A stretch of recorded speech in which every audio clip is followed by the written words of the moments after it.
Inihahatod sa Indo kan Department of Environment and Natural Resources, Regional Office No. 5, ang programang Kapalibutan Ta at Tamanon Ta. Kapalibutan Ta at Tamanon Ta. Programang magtataunin informasyon asin kaaraman, manungod sa satuyang kapalibutan, asin sa mandato kan Department of Environment and Natural Resources. Kapalibutan Ta at Tamanon Ta.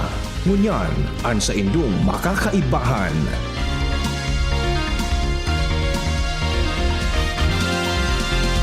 Maring naaga, sigabos sa mga paraantabay mga kaimanwa, kamusta po kamo? Ako po si John Mark N. Murilla para sa programang Kapalibutan Ta at Tamanon Ta. Makakahirbanan nindo kami ngunya na Webes. Petsa 23 kan bulan nin Hulyo taon 2026, mapaabot kami sa indo nin mga impormasyon na may kinaaraman sa pangurual daw na buhay bilang sarong namamanwaan na nagmamakulog sa satong kapalibutan.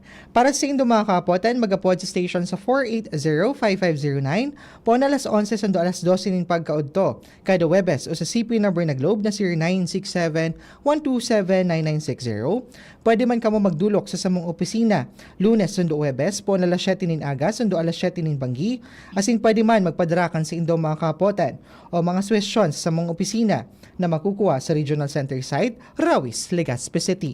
Kami sa indo man maantabayan sa internet, asin sa Facebook page, kan DCGB.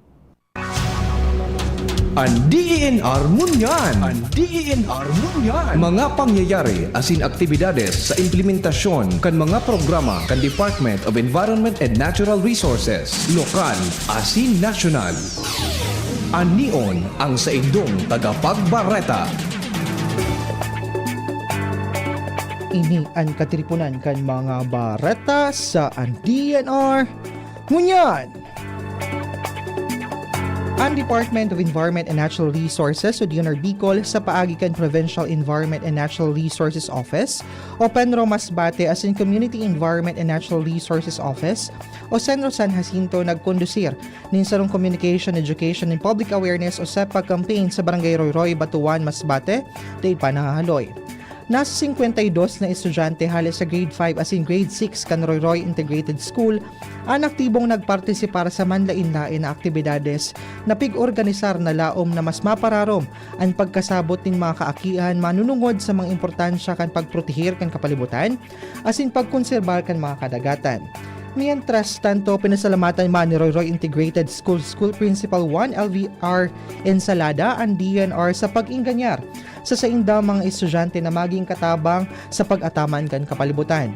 Sa paagi kan SEPA campaign, sa DENR Bicol na pinamamayuhan ni Regional Executive Director o Red Francisco Emilia Jr., padagos ang pagpromoter ni environmental awareness as in sustenidong pagmantinir kan marine as in coastal resources sa mga komunidad, tanganing mapararom ang kaaraman kan mga hovenes sa pag-ataman kan kapalibutan para sa sustainableng futuro para sa gabos.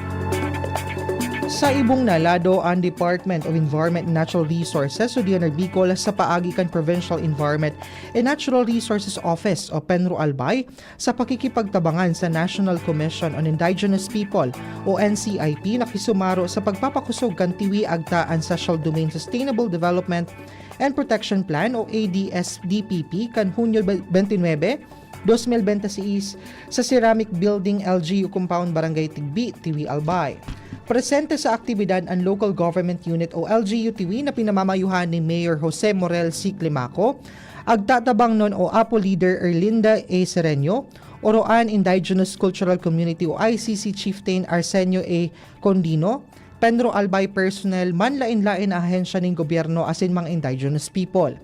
Ang tiwi agtaan sa Social Domain Sustainable Development Protection Plan o ADSPP sarong localized blueprint na ginibukan tiwi asin Oroan Indigenous Cultural Communities kaibaan NCIP tanganing mamanihar an sa indang ancestral domains asin an sa indang mga resources.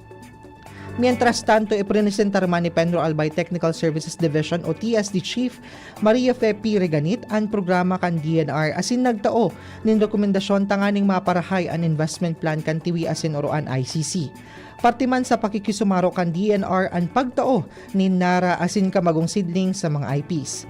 Ang DENR Bicol padagos ang pakikipagtabangan sa manlain-lain na ahensya kan gobyerno, arog kan NCIP asin sa komunidad kan mga indigenous people tanganing maprotektaran asin an Ansa indang ancestral domains asin ansa indang mga resources.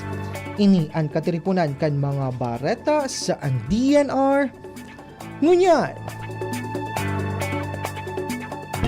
Kapalibutan ko, namumuktan ko. Kapalibutan ko, namumuktan ko. Sa rumah kalikasang aldaw po sa giraray sa satuyang mga paraatabay. Good morning po sa Indoga Boss mga kaimanwa. Sarong mauran, sarong malipot-lipot na aga po sa Indoga Boss. Lalong-lalo na po dyan sa mga pag-irimami sa Regional Strategic Communication Initiatives Group sa RSIG. Kay Ma'am Joanne, kay Ma'am Shelo, kay Ma'am Judy, kay Paul, kay Marjorie, kay Justin, asin kay Echo. Sa mga pogi na behind the camera kang DCGB, sa mga poging serta dyan. Good morning, wala na akong utang sa Indo ha. Sa mga tigahagad po nindong collateral, layaon na tinarawan tanaka mo po. Thank you so much po. Good morning po sa Indo, sir. Sa mga mahigos po na personalized kan Office of the Regional Executive Director na pinamamayuhan po ni Red Francisco Emilia Jr. Sa opisina po, kan sa muyang Assistant Regional Director for Management Services kay Dr. Grace L. Carino, kay ARD for Technical Services, ARD Ronald B. Astor, kay ARD for Special Concerns, kay ARD Adona P. Santiago. Good morning po sa mga pag-iribami po dyan sa Mines and Geosciences Bureau 5. Good morning din po sa Environmental Management Bureau 5 po. And of course, sa mga opisina po kang DNR po sa Bilog na Rehiyon, isang makakalikasang umaga po sa Indoga Boss, ano? And of course, sa Indo po mga kaimanwa, sarong sa giraray malipot-lipot na aga po sa Indoga Boss, ano? Kung kamo po mga kaimanwa may mga kapotan, mag-message lang po kamo sa sakuyang numero, no? Sa 0967-127-9960. Tanganing manggana po kamo kaining mga DNR collaterals na tigtauta dyan sa mga poging pag-iribatan sa DCGB. Kila sir, ano, ini po mga kaimanwa ang tigtatautang mga collaterals, ano. So, kung may mga suggestion po kamo or mga comments po kamo sa samuyang departamento, pwede po kamo makakuha ka ini. Ini po ang tigpapanaomi po, ano. Naiiling po ba mga sir ang sa tuyang collateral sa camera, no? So, ini po ang sa tuyang tigpapanao. Igwa po digdiki kutsara, tinidor, bamboo knife, asin chopstick. Pwede po ini kung nagbabalon po kamo, no? So, kung kamo po may mga kahapotan or mga suggestion po sa DNR Bicol, sa samuyang opisina, mag-comment lang po kamo, no? Tanganing manggana kamo kaini. Perfect ini pag nagbabalon kamo pag lunch or pag maluwas kamo. May dara kamong pagkaon, pwedeng ininindong gamiton. So, before ta po mga kaiman, i-introduce an sa tuyang guest sa gunya na aldaw. Kasi very excited ako na i-introduce an sa tuyang guest kasi magayon ini. Another magayon na naman, ano? So, garin na uyam na sana ako digdita. Puro na sana mga magagayon ng mga nagiging guest sa programa ta, ano? So, mga kaimanwa, sa giraray, before po kita mag-start sa tuyang programa, gusto ko lang po sa Indo ipagirumdom na ansa mo yung opisina po, kami po sa DNR, bilo po na DNR sa buong Pilipinas, ano? Nagsusunod pa rin po kami sa marching orders po kan sa tuyang presidente na si Bongbong Marcos po, as in ansa mo yung secretary na si Attorney Mitch Cuna. Kami po digdi sa DNR, nagpa-follow pa po kami kang 4-day work week, tangani makapag-conserve po kita ki energy, ano? So, sa giraray mga kaimanwa, ining 4-day work week na po ini, minapuon po ang trabaho po kan mga taga-DNR, Lunes hanggang Thursday po or Luwebes, alas 7 nin aga, sundo alas 7 nin bangi. So kung may mga concerns po kamo mga kahimanwa, pagka Biyernes po, wala po kaming laog. Kung may mga tuyo po kamo sa samuyang opisina, kunyari mapa-permit po kamo, maasikaso kamo kan sa indong permit po digdi sa muyang opisina, sa Senro or sa Penro, girumdumon po nindo na ang trabaho po inmi po digdi sa DNR hanggang Webes lang po siya. Alas 7 nin aga, sundo alas 7 nin bangi. So, kamo po mga kaimanwa na naghihinanyugan sa tuyang programa, ang kamautan mi na lang po sa Indo is tabangan niyo po kaming ibalangibog po ining bareta na ini, tanganing mga madirigdi po na pagka-Biyernes, day na po sinda magkaburuyo, ano, masabihan na po nindo na ang trabaho kan DNR is hanggang Webes na lang. Hanggang Webes, alas 7 nin aga, sundo alas 7 nin bangi. So, ito man lang po mga kaiman sa kuyang pagirumdom. So, sa giraray, yaon po kita ngunyan sa programang Kapalibutan ta Atamanon ta. Ini po sarong programa po kan DNR na nagtatampok sa mga issue as in mga programa, mga inisyatiba para sa protection po kan sa tong kapalibutan. Ngunyan na aldaw mga kaimanwa, maugma ko ta kay bataan sa matibay. So, sa magayon, beauty and brains ini mga kaimanwa, no? na leader sa DENR. So kay iba ta po ngunyan an Attorney 3 as in Chief kan Legal Division, Legal Research and Opinion Section, Attorney Joy J. Balisbis, tanganing idiskutir an manunungod sa Environmental Laws 101. Marahing naaga po, Attorney Joy. Yes po. Isang makakalikasang araw po sa Indogabos. Ayan. So, Attorney Joy, dakulon kita kayang nagko-comment digdi, dakulon kitang viewers sa satuyang programa. Ano? So, saroon ko muna ini nagko-comment sa satuyang radio program sa Ngunyan Aldaw. Yaon po si Ma'am Jen Niebla Murillan, sa kuyang ate. Good morning po, watching here. Yaon siya dyan sa, sa iyang istasyon dyan sa Daraga. Good morning po sa mga pag-ilimon nyo dyan, ate. Yaon man po si Ma'am Lenny D.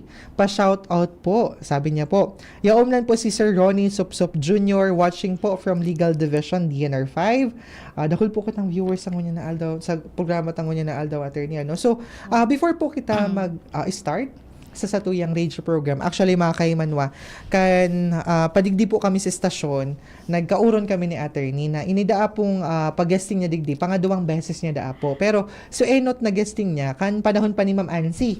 Si Ma'am Ansi po ay nasa Cam Norte na, So, ansa mo yung happy sa ngunya na panahon ay si Ma'am Joanne Mariscotes na po. So, medyo aloy-aloy na yun, Attorney, Yes, so, po. ngunyan, tanganing mamidbidan giraray po kamo kan sa tuyang mga listeners sa satuyang programang Kapalibutan ta at Manon ta. Attorney, pwede niyo po ba sa muyang ikwento an sa indong background or an sa indong naging karera po digdi sa DNR hanggang sa maging happy na po kamo kan Legal Research and Opinion Section kang Legal Division po sa DNR. Attorney? Okay. Sige po. Nag-start po ako or nagpuna ako sa DNR in 2016. Pumasok po ako as job order under the item ng legal assistant. So, in 2023, I took the bar and passed it. Ngayon, nakakuha ako ng item as Attorney 2. And then, recently, nakuha ko din yung item of Attorney 3. Kaya ako na ngayon yung ay Section Chief ng Legal Research and Opinion Section. So, medyo matagal na din po ako sa DNR. Isang dekada na po ako na naglilingkod po sa ahensya na to. Ayan, so thank you so much po, Attorney. May mga nagko-comment po dito sa tuyang Facebook Live sa DCGB. Yaon po si Ma'am Abigail Bigueras. Ang ganda mo po, Attorney Joy. Given na ini, mga kaiman, magayon po talaga ini. Kaya kung kamo mga kaiman nagmamatis sa indong mga radyo, buksan nindoan sa indong Facebook, i-search nindo ang DNR Bicol, mahihiling po nindoan sa muyang live, mahihiling nindo ang gayon ni Attorney Joy. So, yaon man po si Ma'am Juliet Araojo. Good morning po, Ma'am Juliet. Sabi ni Ma'am Juliet, hello po. Yaon man po si Ma'am Marlene Yanzon. Good morning po, Sir John and Attorney Joy, watching here in San Andres, Santo Domingo, Albay. Good morning po sa Indo, Ma'am Marlene. Ayan, yaon man po si Ma'am Narisol si Divina. Good morning po sa Indo. Penro Nani, good morning po dyan sa Penro Albay. Sa mga mahigos na mga personages po kan Penro Albay, good morning po. So, before po kita mag-start sa po nato, is i-introduce ko po sa Indo muna mga kaimanwaan sa tuyang pag-uurunan sa Ngunyan na Aldaw. Ang topic ta po ay Environmental Laws 101, Know the Law, Protect the Environment. So, ngunyan po, Attorney Joy. Attorney, ano po ang ibig sabihin po kan environmental laws po? Okay. Yung environmental laws po ito ay mga batas, treaties, regulasyon, or polisiya na nakadesenyo siya sa pagpoprotekta at pangangalaga ng ating kalikasan at likas na yaman. So, ang batas na ito ay ina-address yung mga critical areas like pollution control, climate change mitigation, biological diversity, para po magkaroon ng balanse between sustainable development or human development, and at the same time, mapipreserba po natin ang ecological state ng ating mga likas na yaman. So, ato po talaga ang composition kan environmental laws, no? So, ang pinaka-main purpose, mga kaimanwa, kay ini environmental laws is to protect our environment. In short, ano po, Attorney, Yes, no? po. So, ngunyan po, Attorney, since yaon po kita sa programa tang Kapalibutan ta at Manon ta, as in pag-uurunan ta po ang manunungod sa environmental laws, ano-ano po ang mga environmental laws na igwa po kita digdi sa DNR as well sa buong Pilipinas? As in, kumbaga, nyata po ini importanteng mga environmental laws na ini. Apa. Dakulon po ang environmental laws na nainak na sa Philippines. And to name some, meron po tayo ng Ecological Solid Waste Management Act, which is Republic Act 9003. Ito po ay, ang lead agency nito ay ang Environmental Management Bureau. Meron din po tayo ng Philippine Clean Air Act. Meron po, kung may air, meron ng water, which is Republic Act 9275. Meron din po tayo ng 9147 or the Wildlife Resources Conservation and Protection Act. Tapos, meron din po tayo ng PD 705 as amended or also known as the Revised Forestry Code of the Philippines. And meron din po tayo, as far as protected area is concerned, meron po tayo ng NIPAS Act and E-NIPAS Act po, this 2018. So marami pa po tayong environmental laws, hindi ko na iisa-isahin, pero mahalaga po na magkaroon tayo ng ganitong mga batas para po mapaigi and mapalawak ang pagpuprotekta at pangangalaga sa ating kalikasan. Yung tao po at ang kalikasan ay intertwined. Hindi tayo makaka-exist kung hindi natin pangangalagaan ang ating likas na yaman na nagbibigay sa atin din ng buhay dito sa mundo. Kaya napakahalaga po na malaman natin at kahit paano magkaroon tayo ng basic na kaalaman sa mga environmental laws na ito. Ayan, so thank you so much po, Attorney. So magayon po itong naging mensahe kan sa tuyang guests ng inaalaw na kita po, may responsibility po kita na protektaran ang sa tuyang kapalibutan. So thank you so much po, Attorney Joy. So ngunya naman po, Attorney Joy, na-mention niyo po so kadakol na na environmental laws.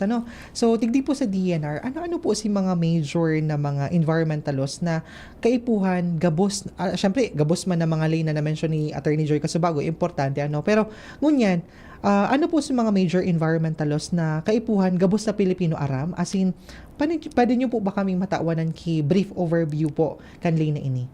Okay. Sa DNR po kasi nakafocus kami sa tinatawag na forestry code or yung PD 705 as amended. So yung batas na po to ay tungkol sa actually, nami-misquote siya as illegal logging. Okay. Pero yung PD 705, hindi lang siya nakafocus sa illegal logging. Marami pa po dyan nakalagay na mga prohibited acts as well as penalties with respect po sa ating forestry. Meron din po tayo ng tinatawag na E-NIPAS. Pero before po nagkaroon ng E-NIPAS, may NIPAS Act na in 1992. So, in 2018, pinalawak po to, nagkaroon ng Expanded National Integrated Protected Area System Act of 2018. So, pinalawak para po mas lalo mapaigting ang pagpuprotekta sa ating mga protected areas, both inland and in bodies of water. Meron din po tayo ng major sa under MGB, which is the Mining Act, pero sa jurisdiction na po yun ng MGB. And then, sa EMB po, yung Ecological Solid Waste Management Act. So, MGB po yung lead agency naman po dyan. Ayan, so thank you so much po, Attorney Joy. Iba pala ang feeling pag ang abogado na ang pinaparecite mo. Kasi sa mga estudyante yan, nagulantang ako sa transition. Kasi usually, ang mga estudyante ang nagre-recite. Ngunyan, so mga lawyer na ang nagre-recite. Matibay talaga ini si Attorney Joy magsimbag. So, Attorney Joy, thank you so much po, Attorney Joy. So, na-mention niyo po sa PD 705, tas yung INAPAS. Ito po sa mga, lalo na sa 9147, sa Wildlife Conservation and Protection Act, kan mga satuya, mga buhay layas, as in mga buhay ilang So, na-mention po ni Attorney Joy adtong mga major environmental laws po na covering po, di po kan DNR, na-cover kan DNR. So, Attorney Joy, on our end naman po sa DNR, paano ta po make sure na ining mga lay na ini na i-implement ning matanos po? Okay. Sa DNR po, meron po kami ng tinatawag na mga field offices like PENROS and CENROS. So, eto po yung mga usually frontline namin. Sila po yung sinisiguro na mayroon ng monitoring, first first hand sila dun sa mga information or dun sa mga tao na nakakakuha ng information about sa mga violations. So sila yung nag-i-investigate, nagmo-monitor sa mga violations ng environmental laws. Kaya isa yon sa mga paano natin nai-implement yung environmental laws. At meron din po tayo ng mga tinatawag na partnership sa stakeholders natin. So, nakikipagtulungan tayo sa iba't ibang ahensya like sa PNP, sa mga law enforcement agencies para po mas maging stricter po yung pagpa-implement natin at pagpapatupad ng mga environmental laws. Ayun, so thank you so much po, Attorney Joy. So, sigurari po, ulitin ko po, igwa po kita mga field offices. Ang DNR po, igwa po kaming anom na Penros, man po na Senros. So, igwa po kita kada probinsya ng opisina po ng DNR po dyan sa kada probinsya. So, mga kaimanwa, na-mention man po kan sa tuyang guest na igwa man po kita ng marhay na relationship or partnership with our stakeholders like the PNP or the uniform personnel. As in, of course, ang mga local government units Yes. very aktibo sinda when it comes to environmental protection. Yaon sinda, kasangga ta sinda when we are implementing this our mandate po digdi sa DNR. So, thank you so much po, Attorney Joy. Ngayon naman po, Attorney Joy, na-mention nyo kasubago si mga violations. So, since na-mention nyo na po itong violations na ito, apot ko na po sa indo, Attorney. Attorney, ano po si mga common violations po, environmental violations na nakukumit po kan mga tao, kan public po? Okay. As far as legal is concerned and DNR, yung most common na na-violate na environmental law is PD 705 as amended. Usually Section 77, which pertains siya sa pagputol, pagkat, paggather, pag-collect, and pag-remove ng timber or forest products. So, maraming cases po yung ganyan sa DNR. In fact, meron po recently lang nagkaroon ng ongoing meeting between DNR and the Department of Justice with respect to the prosecution of environmental laws. And based on that, 70% ng crime na nakumit as to the violation of environmental law pertain siya sa illegal logging. So, yun po. And isa pa po, under INAIPAS, meron din po tayo dun sa mga tinatawag na illegal construction. So, pumapasok din po yung individual o kaya concerned na mga tao sa protected area and then tutuldok sinda nin mga structure o kaya dinidevelop ninda without clearance from the PAMBI and the concerned permit from the DNR. So, isa pa yun sa mga violation po na natatanggap namin. Apo, so thank you so much po, Attorney Joy. Yes. Isaro-saro unta muna, Attorney Joy. Yaon kita dito sa PD 705. Attorney Joy, pwede niyo po ba mas lalo pang explain pa, lalo yung partnership po kang DNR tapos kang DOJ po? Nyata po, kaipuhan ta pa po makipag-coordinate or makipag-partnership sa DOJ po? Okay. Ongoing po yung MOA or agreement in partnership with the Department of Justice para po mas mapabilis yung pag-prosecute ng environmental cases. As a lawyer po, marami pong din mga cases all over Bicol region as well as in the Philippines na naka-file sa court with respect sa pag-violate ng PD 705. Kaya lang alam naman po natin na mahirap din po sa mga prosecutors natin kasi marami din sila busy. Opo. So ngayon, nakikitie up with the DNR para po mas mapabilis ang pag-prosecute ng mga kaso na ito. And I think this is a good move and program ng environment na soon kasi meron ng institutionalization. So baka soon magkaroon na kami na mismo sa DNR na meron ng knowledge and expertise sa DNR laws, kami na yung mag-prosecute dun sa mga environmental cases. Apo. So thank you so much po, Attorney Joy. So mas mapapadali dahil dun sa existing na MOA, ongoing na MOA with the DOJ. So mas mapapadali na kainian pag areglo or kan mga satuyang mga environmental cases po. So thank you so much po, Attorney Joy. Regarding naman po sa Inay Pass, sa illegal construction naman, Attorney Joy, aram naman po niya to mga kaimanwa na pag dineclare na ang sarong area as protected area, ini po talaga is syempre may tigsusunod na kita nila, which is ini pong tigsasabit ang Inay Pass. So digdi po sa Bicol region, igba po kita for the benefit of all, for information of everyone, we have 19 protected areas po digdi sa Bicol region, and then 13 of that is our legislated na po, So ito po meaning mas makusog na po ang mga lay na yaon po duman, mas may ngipon na po ang batas, So when it comes naman po, attorney, sa sa mga illegal construction naman po, ano po ang council na nagtatry po kaini, or ano po itong PAMBI na tigsasabit na? Okay. Under sa E-NIPAS kasi and NIPAS Act of 1992, meron kasi na-establish na tinatawag na Protected Area Management Board.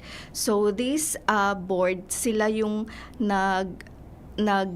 meron sila ng tinatawag na policy making, policy making bodies, and then sila yung sa supervising monitoring dun sa mga activities within the protected area. Kaya po may tinatawag din tayo na PAMBI clearance.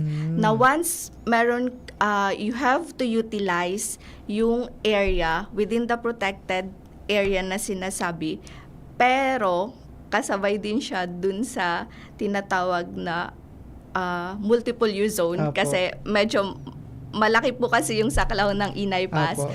Kailangan po na mag-secure muna kayo ng tinatawag na PAMBI clearance. Without it, magiging illegal po yung construction yon ng any improvement dun sa tinatawag na protected area. And dito po sa Bicol, tinututukan po talaga namin yun ng ahensya, especially po yung Regional Executive Director namin, hands-on siya sa mga PAMBI meeting, as well as the other entire bosses ng DNR. Apo. Kasi po ayaw na namin mangyari na kung ano pa yung Mga pwede complaints, mangyari, apo, mga apo. complaints. So, yun po. Ayan. So, dagdag ko na din po mga kaimanwa, ang PAMBI, ang Protected Area Management Board, ang chairman po kayan, ayan sa muyang DNR Executive Director, Regional Executive Director na si Red Francisco Emilia Jr. So kung may mga kahaputan po kamo, sa indong, kunyari, ang sa indong lugar is within the protected area or arani kamo sa protected area, ang DNR po always po yan nagko-conduct ki PAMBI meeting. Every quarter po ba yan, attorney? Yes, Every ma'am. quarter po siya. So, makiaram po kita, mag-join po kita kung may mga concerns po kamo, kung may mga reklamo po kamo. Mas better po na mailabi po nindo ito during the PAMBI meeting. Tanganing, mas magayon po ang pag-uron-uron po nindo. Kasi yaon po duman pirmi ang samuyang Regional Executive Director. Regional Executive Director. Actually, mga kaimanwa, ang samuyang Red Sangoyan na Aldaw ay yaon po dyan sa Camarines Norte. Nagkukondusir po siya kay PAMBI meeting po dyan. Kaibaan mga opisyalis po kan DNR. So, kung sa giraray po, may mga complaint po kamo, kung may mga suggestion po kamo or mga suggestion po kamo sa protected area na arani po sa Indo, mag-join po kamo sa mga PAMBI meeting. So, thank you so much po, Attorney Joy, sa explain po kayo ito. So, ngunyan naman po, Attorney Joy, din na sa exciting part. Ini kasi, so mga usual na pag-iisip kan mga tao na para man sa na ngayon papel, dahil man ngayon maapektaran pag buhay-buhay ko. Sa girari mga kahimanwa, ang mga lay na po ini, itong na-mention po ni Attorney Joy na PD 705 as in Inay Pass, may mga ngipon ining mga lay na ini. Sabi ko nga paulit-ulit mga kahimanwa, ang mga lay na ini ay may mga ngipon, may kumbaga, maano talaga maisog ini, na batas na ini. Pero, karamihan ng mga tao, tigi pera lang ini. Kasi, aram ninda na parang, para man sa nangayon, pagputol ng kahoy, ano man ang problema san sa ko ngaya. So, ngayon po, Attorney Joy, gusto ko po na maaraman kan sa tuyang mga listeners, kung ano-ano po si mga penalties, Ngayon po, Attorney Joy, ano-ano po si mga penalties na pwedeng kahampangon po kan mga tao or kan publiko pag nag-violate po sila sa mga environmental laws po na na-mention ta po kasabago. But before po kita, Attorney Joy, simbago ng sa kuyang kapotan, magkakaigwa po muna kita ng commercial break. Time check, it's 11:31 in the morning. An oras hatod sa Indokang.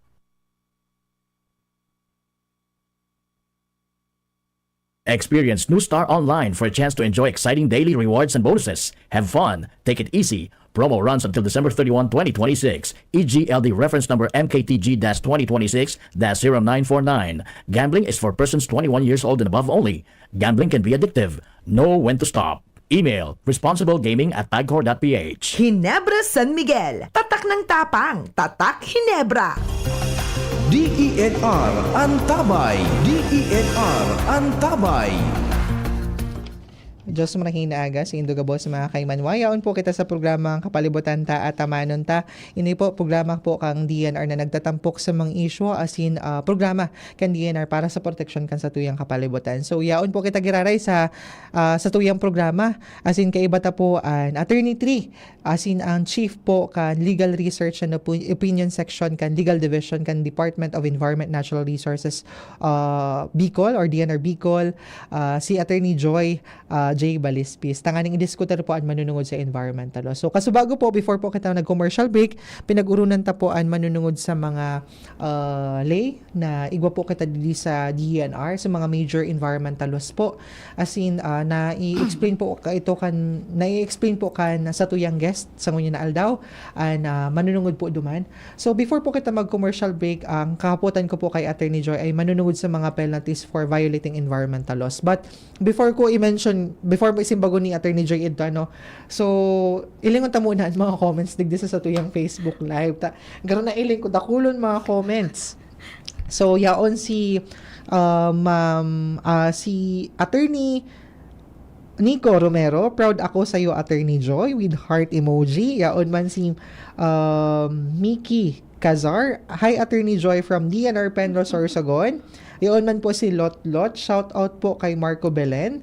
Yaon man po si Shirley Antiquera Bolaños, good morning po. Sabi po ni Attorney Nico Romero, shout out po kay RJ Luces, yung ulam asin na. Balance na talaga, So sabi man po ni Attorney Diane Besonia, apakaganda naman po ng guest. Sabi naman po ni Sendo Aldrin Baruga, watching overseas talaga. San Jacinto, pa-shout out po. Sabi po ni Ma'am Juliet Araojo, ang pinakamagandang si Ma'am Juliet, watching from the island province of Catanduanes. Medyo maulan na sa isla. Ingat po kayo dyan, Ma'am Juliet, sa mga pag-iribata dyan sa Penro, Catanduanes. Yaon man po si Sir JLDV Cuvillas III. Good morning po, watching from Gogon, Legazpi City. Yaon man po digdi si, nag-comment giraray si Sir Ronnie Sopsop Jr. Kamusta ka na, Attorney Nico? Wish you were here, Attorney James Magdarao. Ganyan. So, sa mga kairibanan ni Attorney Joyce sa iyang opisina sa Legal Division, very active ang Legal Division sa ngunya na, So, minsan mo lang, guna nyo mga kayaman, mga taga-legal, mga seryoso, So, very jolly po sindas sa muyang opisina. Amount kahapotan ko kasi karamihan ng mga law offices, sa dudumanan ko ang mga tao duman mga seryoso sa legal division po mga mariribukon po sinda para ulok lang po sinda pirmi. So balik na kita sa satuyang programa mga kaiwan so before po kita mag commercial break, ang kapotan ko po sa satuyang guest na si Attorney Joy ang manunungod sa mga penalties po. Attorney Joy, ano naman po si mga penalties na pwedeng kahampangon kan mga environmental violators po for violating our environmental laws po? Okay, with respect po sa PD 705 as amended, yung pag-cut, pag-gather, pag-collect, pag-remove ng timber and other forest products, yung kaukulang penalty po niyan is qualified theft under Article 309 and 310 of the Revised Penal Code. Pero kapag yung pag-cut nyo po ng trees, pag-gather and collect and remove ng mga timber and other forest products within the protected area, stricter po yung penalty. So, kapag ganyan po, under E-NIPAS, yung range po ng fine or multa is from 200,000 up to 1 million, and then imprisonment of 1 year to 6 years of imprisonment or both, and then meron pa po ng kaukulang damages na babayaran kayo. With respect naman po dun sa na-mention ko kanina na construction, illegal construction within the protected area, meron po yan ng penalty or multa na magre-range ng 1 million up to 5 million pesos, and then imprisonment of 6 years up to 12 years or both. So, ganun po kaseryoso po ang batas po namin. Ayan, so sa may ngipon talaga ng DNR. Attorney Joy. Ano? So, Totoo po. thank you so much, Attorney Joy. Ngunyan po, Attorney Joy, ang next question ko po, ang follow-up question ko po sa inyo, no? Attorney Joy, may pagkakataon po ba na ang warning muna, ang tigtatao po muna na sa tuyang opisina bago po kita mag-impose ng penalty? Or diretso penalty na tulos po kita? Yes po. So, meron din kami ng, at least, sa administrative, Apo. meron ng tinatawag na, yun yung opportunity to be heard. So, meron din po tayo nag-issue ng notice of violation. So, before that, nagsusulat kami, nagla-letter kung sino po yung na-identify as respondents dun sa mga concerned na violation na nakomit. And then, binibigyan namin ng opportunity sila na pakinggan, mag-explain, and then, ayun, may process na po kami kung paano po yung mga susunod Apo. na steps. Of course, may due process pa rin Yes kitang po. tigsusunod na notice and hearing. Ano? So, very important po pa rin ito na i-uphold ang constitutional right. No? Yes po. Kasi syempre, very important ito, due process. Ano? So, ngayon po, attorney, ang next na, ang follow-up, another follow-up question po regarding doon sa violation. Ano? Kasi very important ini mga kaimanwa. Ano-ano naman po ang mangyayari kung paulit-ulit ang sarong tao na naglalabag ng sa tutuyang mga environmental laws? Matic penalty na po ba siya talaga? Or Apo. Kapag ganyan po, so far wala pa naman kami. Ulit-ulit, no? Oo, Opo. so far wala pa naman kami na nai-encounter na ganyan. Although with respect nga dun sa violation ng PD 705, meron talaga ng maraming cases ang opo. umaabot sa legal. Meron kasi kami ng tinatawag na administrative adjudication. So maraming cases po talaga ng pagputol ng kahoy ang dumarating po sa office namin. And kasabay po doon yung tinatawag namin na administrative adjudication proceedings. ayan, so thank you so much po, Attorney Joy. Ano? So, very important po talaga na aramta ining mga lay na ini kasi may mga kaukulang penalties po ini. Sa gararay po, mga kaimanwa, na mention ko, may ngipon ini na mga lay na ini. Sabi nga ni po baga, pag nag-aadal kita nin sa law school, ignorance of the law excuses no one. So mas marahi po talaga na aware kita na igwang mga existing na mga lay po, tanganing di po kita ma-penalize, maka-violate, di po kita makulong, di kita magbayad ng 1 million. Grabe, ang 1 million kunya kapagal nakikit kito 1,000 sa nga ni mga kaimanwa, mapagal na. So mas marahi pa rin po talaga na magsunod kita sa mga lay na igwa po kita digdi sa tuyang bansa sa Pilipinas po. So thank you so much po, Attorney Joy. So ngayon po, ang next na kahapotan ko naman po sa Indo.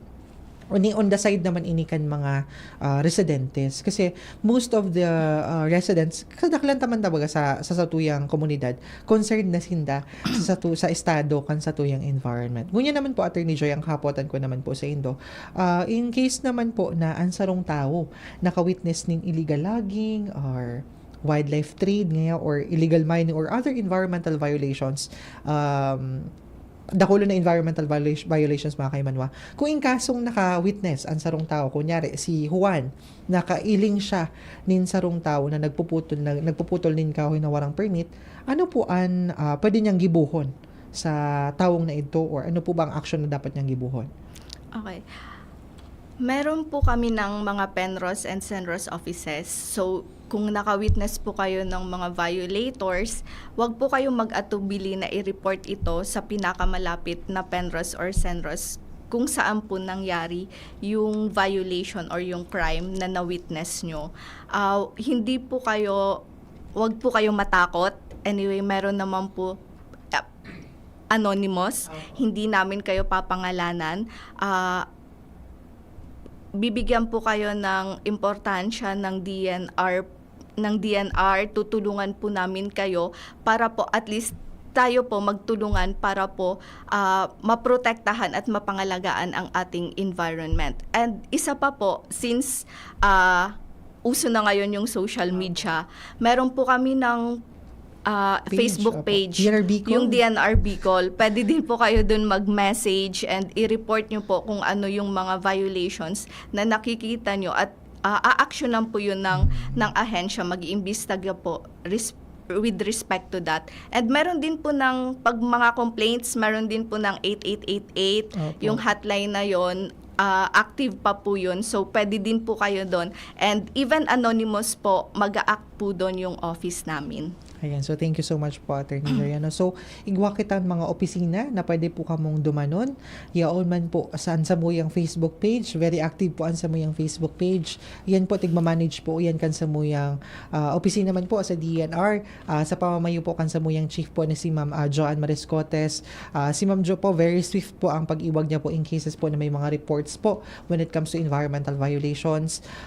Si pagiging anonymous naman po ninyong mga nagrereklamo, so, pero dapat pag magrereklamo ka mga kaiman, sumay ka maturan, So, bako sana, so gusto mo lang tamiling di ka tig-invite sa birthdayhan, inireklamo mo na, yan nga yung mga ngayon. So, bako po ito mga kaiman. So, dapat, talaga, legit na environmental violation, So, aware naman po kita mga kaimanwa kung ano po si mga environmental violations, yung mga illegal cutting, sa may gani po ni Attorney Joe Casabago. So, pagtugdok ng mga infrastructure within the protected area without clearance within the PAMBI po. So, kaipuhan ta po yan itong i-take note, Ito po si mga environmental laws na mga magagabat and mga magiging penalties.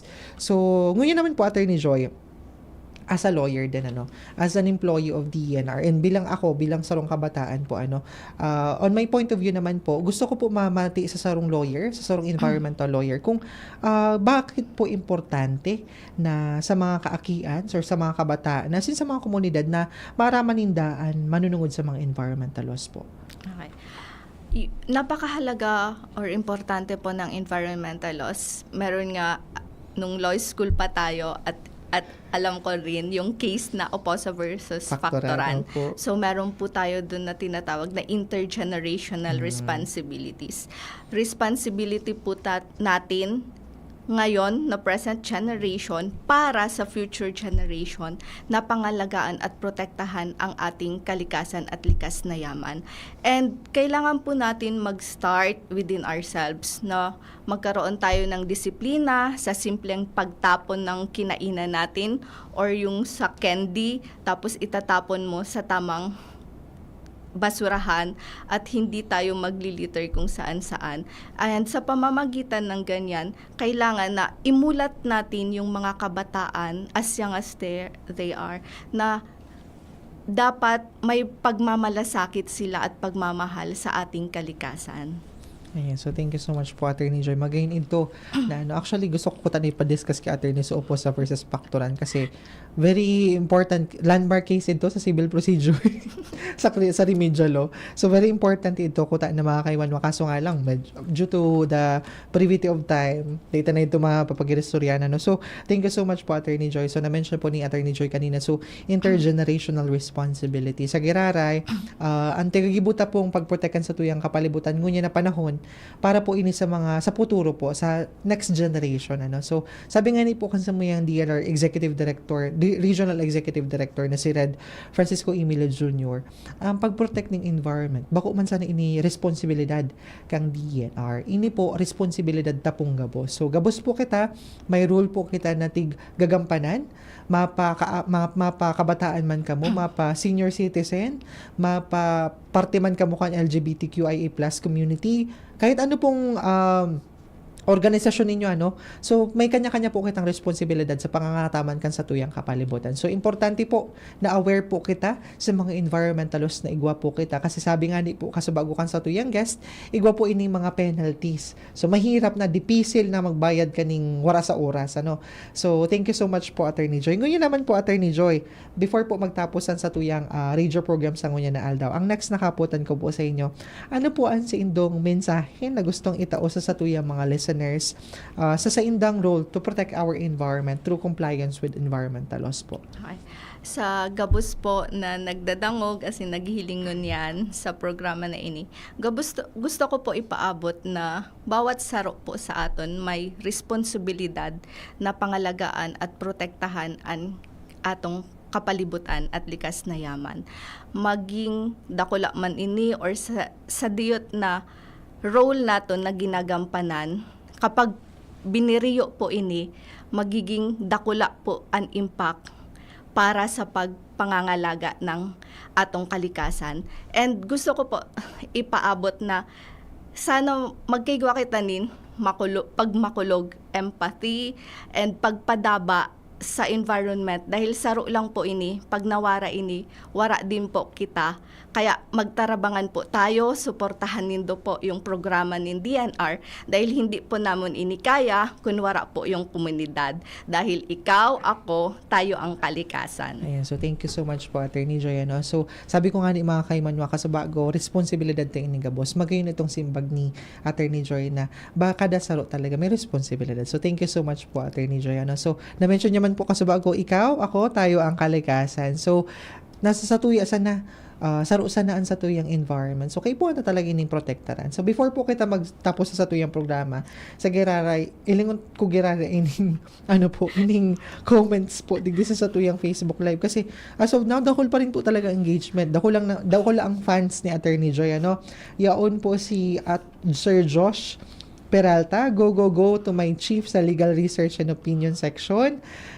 Sabi man po ni Sir Christopher Sabatlaod, shout out kay John April Marcaida.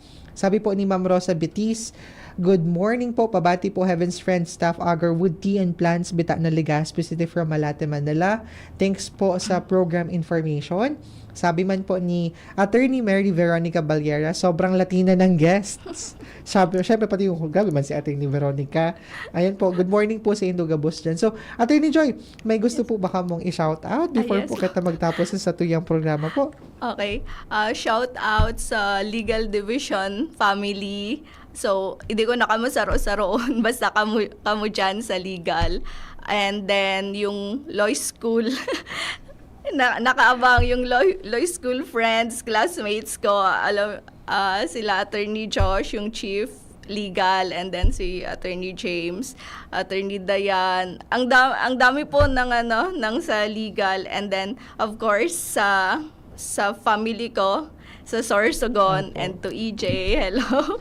And yan, family ko sa Daraga. Ang dami. So, lahat po kayo, thank you sa pag-antabay ngayon sa program na ito. Ayan. So, thank you so much din po, Attorney Joy, sa pagtao sa muhi nin Ondra na makaibanan po kamo liglisa sa tuyang programang Kapalibutan ta at Amanon. Asin, sa information kan kabosan no mga kaimanwa, ang legal team ta sa DNR, pirmi po sa indang BC. Asin, very grateful kami sa RSIG na natawanan niyo po kami nin opportunity na makaibanan po kamo digdi. Actually po, sila Attorney Josh, sila Attorney Jay, mga pag-iriba ni Attorney Joy sa legal office ay mga bising maray. Actually si Attorney Joy, nasupog gani ako kasabago ta garo may mga gigibuhon pa sa opisina niya. Nagduman po ako. So thank you so much po, Attorney Joy. And of course, dakulang salamat man po sa hepe po kan legal division na si Chief Joshua Armenta po. So dakulang salamat po sa Indo, Attorney Josh, sa pagtao po sa muyang opportunity na ma-interview po si Attorney Joy. And of course, sa Assistant Regional Director for Management Services si Dr. Grace Alcarino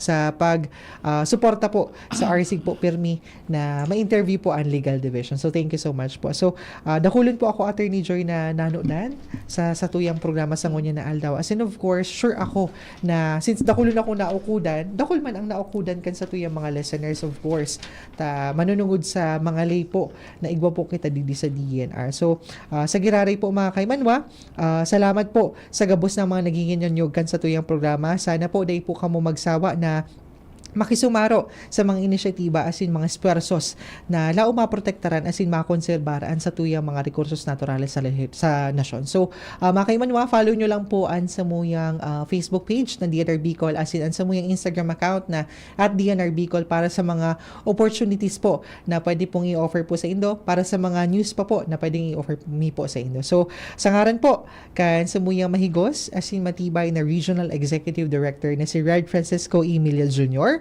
ako po si John Mark Ed Murilla, asinini po ang sa tuyang naging programang Kapalibutan ta at Amanon ta. Sa masunod naman po.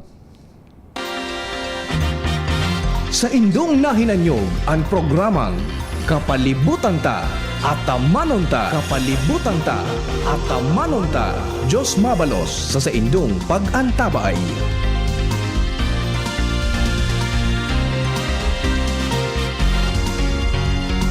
Kung ikaw ay edad 50 pataas katulad ko, may mataas na ang risk ng